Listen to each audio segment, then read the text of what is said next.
What it do, T Squad? It's me, Keisha, and I'm here with this week's All Tea, All Shade, Real Housewives of Potomac, Season 9, Episode 15 review. So this week's episode starts off with Ashley meeting up with a drag king who's going to teach her some tricks of the trades of the tricks. Which one? Tricks of the trade? Yeah, that's the thing, right? Tricks of the trade. Yeah, whatever, about how to become a drag king. And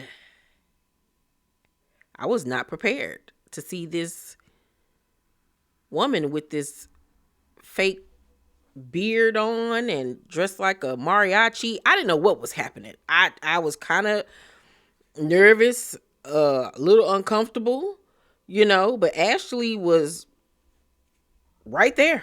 She was fully prepared.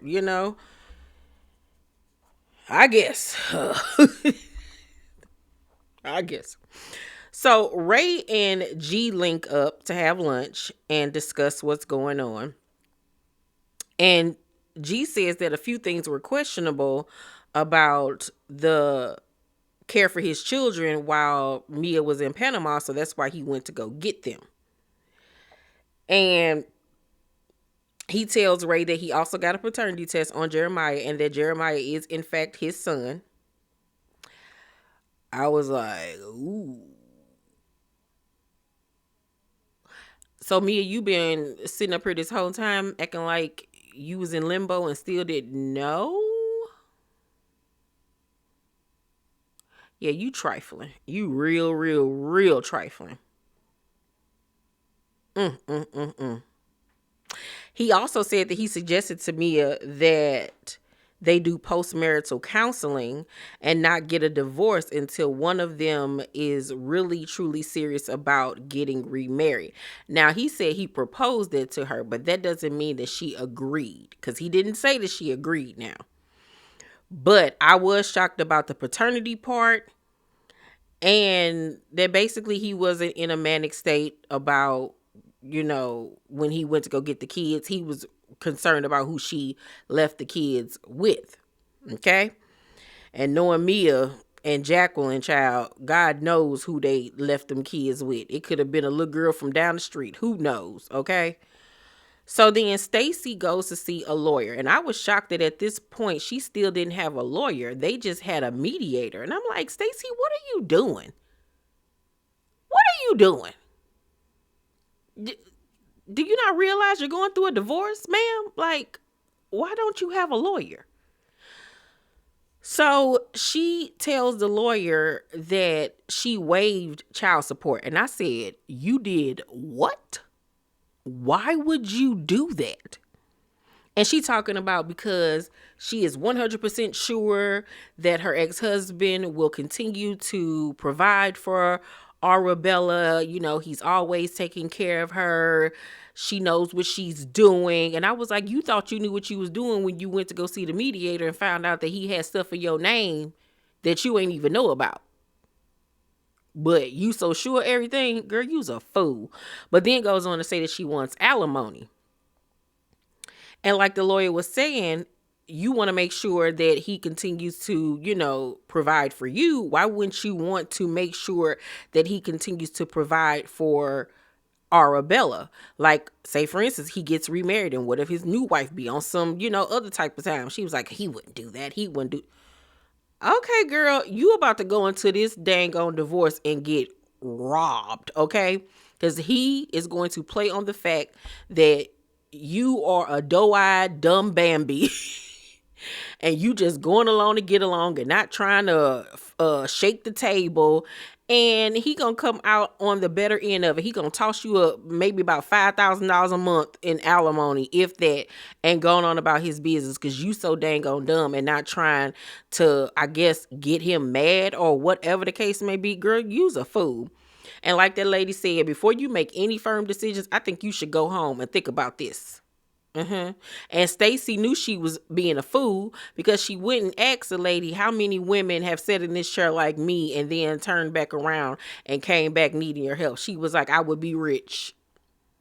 I would be rich, honey. Stacey, get your head out the clouds and out of TJ's anus and handle your business for you and your daughter. Because she already said that he makes substantially more money than she does. So I don't understand why you ain't trying to get in them pockets. You was married to this man for 16 years and y'all ain't got no prenup. Girl, is you out your rabbit ass mind? Oh, she's so stupid. But anywho, she didn't leak up with TJ Child for lunch, and he makes a point in mentioning that they don't really do anything together, like go out on dates or whatever. And she says, well, my ex is leaving the house, like ASAP, like he's moving out. So TJ is like, okay, can I come to your house? And she was like, I'm not ready for that yet. That's where my daughter sleeps, I'm not ready for that yet. And da da da da da. Like, I understand her being cautious about bringing somebody around her daughter. But I also think that it's more than that. I think that she is scared to bring a man to that house in fear that she's going to upset her ex-husband. Because it's going to be like, maybe, how dare you bring another man to the house that we share it together, da da da da da da da. But that's a form of control to me, and to keep tabs on her, because the fact that he's moving out, he going to get to, have whomever come and go as he pleases. And I don't understand why she's also being so secretive about the fact that she's dating him when she already said that her ex is dating as well. So I'm so confused. I really think that she's afraid of this man or whatever. I don't think that he like over there whooping on her or nothing like that.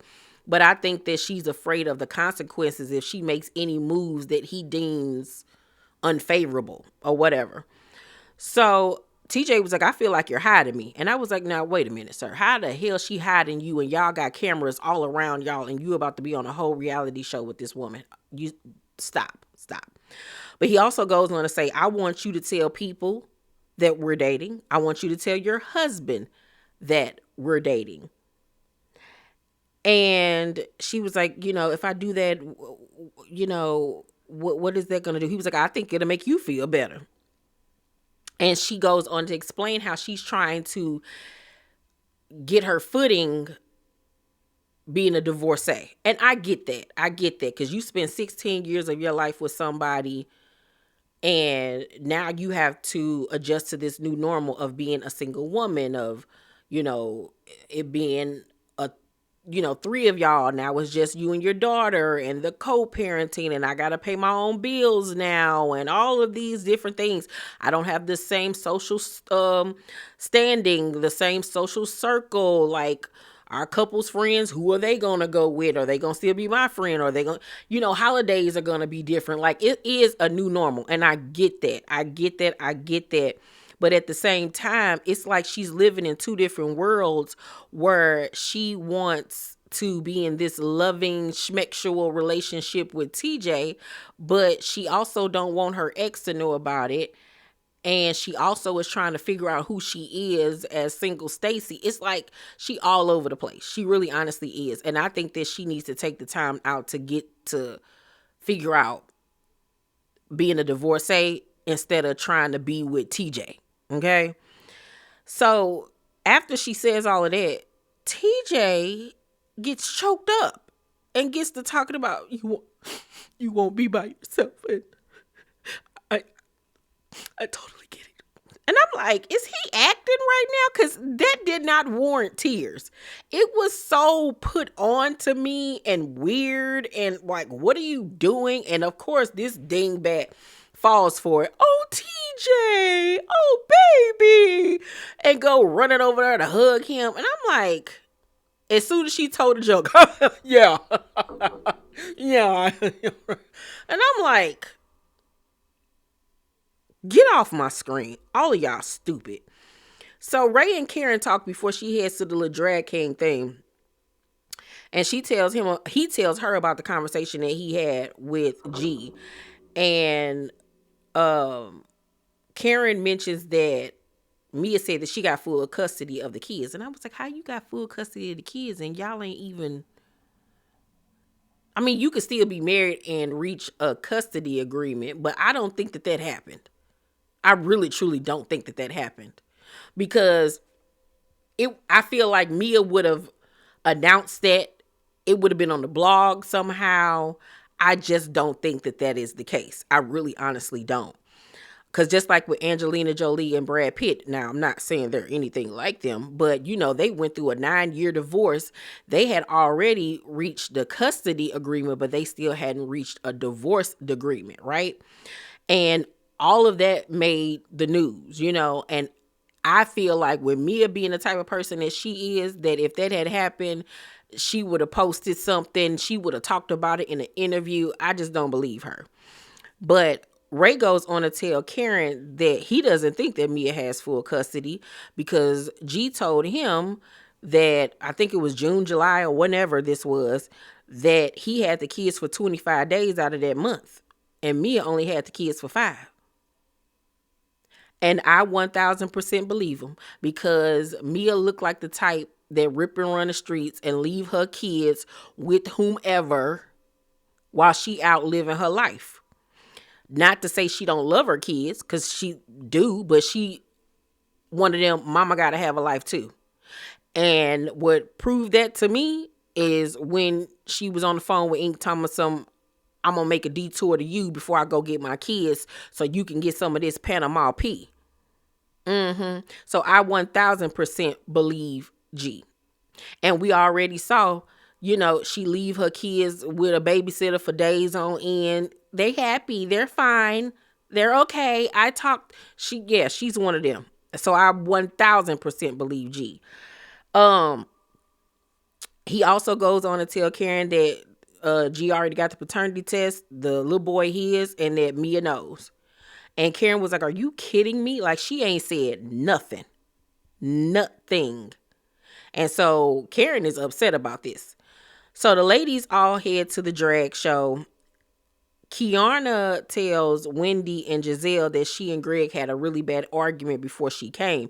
And she tearing up and crying or whatever, and says that her being a part of the group has affected her relationship. He doesn't like filming, and that they argue a lot about, domestic duties and all of this stuff. Kiana, leave this man alone. Please leave this man alone. Please, please, please, please. On some Sabrina Carpenter type time. Please don't prove me right, okay? Because this man is just not the man for you. All the signs are there. You done moved into this man's house with him, and you say you getting used to living together and all. Girl, no. His name is Greg, first of all. I just can't. I can't. Like, you are a pretty girl. Her body is everything. Like, Kiana, y'all ain't even on the same level. No. And then the fact that he don't support you being on the show, I can understand him not wanting to film, but him having, basically, is like, it's going to get to the point where she going to have to choose between the show and him. And anybody that's trying to stop your coin, no. And you over there paying for everything anyway. No. So, what's her name? Ashley arrives and she meets with some of the drag queens, and one of them was named Drew Sidora. Child, that had me screaming, okay? So she's nervous, of course, about going out on stage and everything, so we'll get to see that on next week's episode. But Karen arrives, and Giselle and Wendy tell her, that they've been worried about her, because she looks stressed out. She's, lost weight. And Giselle was like, Kiana said you was on Ozempic. She was like, well, I'm on, a medication, because I'm pre-diabetic and diabetes runs in my family and I'm trying to prevent it and da-da-da-da-da. And they was like, so basically you on Ozempic, girl. And me being a diabetic myself, even before I was diagnosed with diabetes, before when I was pre-diabetic, the doctor will tell you, you need to change your eating habits. You need to avoid this type of sugar. You need to exercise. These are the foods that you can eat, fruit, whatever the case may be. But I've never heard of them giving you Ozempic or whatever just because you're pre. Now, when you are type 1 or type 2, yeah, you can get it, but I've never heard of it. Y'all let me know if I'm tripping, if this is a new information that I don't know. But yeah, Karen, you full of crap. So Jacqueline and Mia arrived looking like the Gross sisters. Jacqueline looked a hot blood clot mess in that red jumpsuit. She just ain't got the shape for it. She got a flat booty. She got a little bit of a pudge. She had on some church shoes with it. It just looked a mess, okay? And then here come Mia looking like she need to be a part of the drag show herself. Like, no, just big and wrong. So Karen pulls Giselle to the side and tells her about what Ray said. And she was like, oh, she is a liar. She is a liar from the 90s. Okay. So she was like, okay, we got to go confront her right now. So they go over confront Mia about lying. And Mia says, since when is G word more important than mine? Just the fact that you said that already lets me know that you're a big liar, okay? So Giselle was like, because you're a liar. She was like, no, I'm not. She was like, yeah, you are. So because it's loud in the venue, they all go outside or whatever to talk. And Mia is going off on Karen because Giselle let her know that Karen was the one that told her all of this. And so she was like, let's talk about your DUI, your drunken arrest. Let's talk about you open up your legs to any man that decides to open up his dick to you. And like Giselle said in her confessional, girl, ooh wee, she got a DUI. Been there, done that. We've talked about that. That ain't hurting Karen. And we all know Karen got somebody on the side. That's old T. That ain't doing nothing to Karen. And I'm like, about time somebody said it. Because nobody cares. Nobody. I most certainly don't give a damn about Karen having a nigga on the side. I welcome it. Okay? So Karen was like, last month alone, Mia watched her kids for 5 days. He watched them the rest of the month. Everybody was like, and she told him, no, that's a lie. And Karen was like, he said when he went to get his kids, it was because he didn't want Ink having access to his children. She was like, what? Karen said he told Ray he had his son paternity tested and that you've known for quite some time that this is G's baby and you knew when we were in Panama and you were painting him like a nut. So you could say whatever you want to say about me, honey, but you need to get your house cleaned. So here come Jacqueline, always being her defender.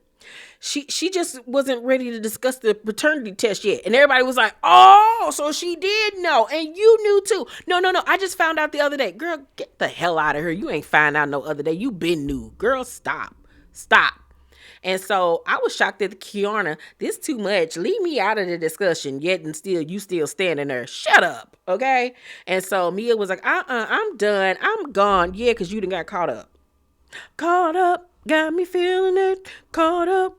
I don't know what it is. Yeah, like, girl, goodbye. But anywho, so I'm going to give this week's episode of Real Housewives of Potomac a B+. Yeah, I'm looking forward to next week's episode. But y'all let me know what y'all thought about this week's episode down below in the comments section. Let's talk about it. Please make sure to thumbs up this video, subscribe to my channel, and turn on your post notifications so you know when my videos drop. I love you guys, and I'll see you on the next one. Bye.